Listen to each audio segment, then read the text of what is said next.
आप साथ दें बहना चलने में, आप साथ दें बहना चलने में, हम राह नई बनाएंगे। अधिकारों का जो हनन हुआ है वापस तुम्हें दिलाएंगे, वापस तुम्हें दिलाएंगे। मुरहारी पंचायत की जनता जिंदाबाद,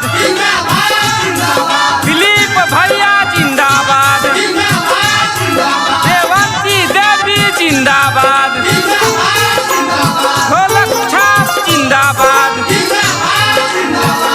गरीब गुरबों का नेता जिंदाबाद, युवा नौजवान के साथी जिंदाबाद। अब की चुनौआ में चाची न के दिहा जीताई, मुरहारी पंचायतवा से दिलीप भैया के मुखिया दिहा बनाई। 2 नंबर पर ढोलक निशानावा बटम दिहा दावाई। हमारो देवंती देवी के मुखिया दिहा बनाई। मुरहारी पंचायत की जनता जिंदाबाद, दिलीप भैया जिंदाबाद, देवंती देवी जिंदाबाद, ढोलक छाप जिंदाबाद, गरीब गुरबों का नेता जिंदाबाद, युवा नौजवान के साथी जिंदाबाद। गरीब मजदूरवन के हवे चहेता, करेल सबका से प्यार हो। दिलीप भैया जिंदाबाद, इनका से निक केहू हवन न नेता, दिलीप भैया हमार हो। हाथ जोड़ी कहस देवंती देवी जई हना तू भुलाई।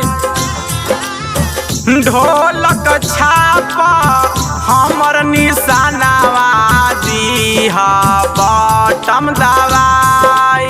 मुरहारी पंचायत की जनता जिंदाबाद, दिलीप भैया जिंदाबाद, देवंती देवी जिंदाबाद, ढोलक छाप जिंदाबाद, गरीब गुरबों का नेता जिंदाबाद, युवा नौजवान के साथी जिंदाबाद।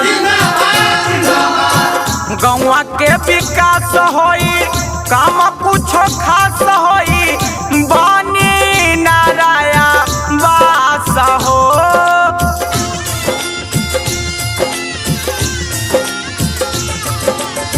गली नाली बनी सबके सुनाए भैया, होई वृद्धा पेंशन पास हो। घरे घरे नल जल के पानिया दी है पहुँचाए। 2 नंबर पर ढोलक निशानावा बटम दिहा दावाई। हमारो देवंती देवी के मुखिया दिहा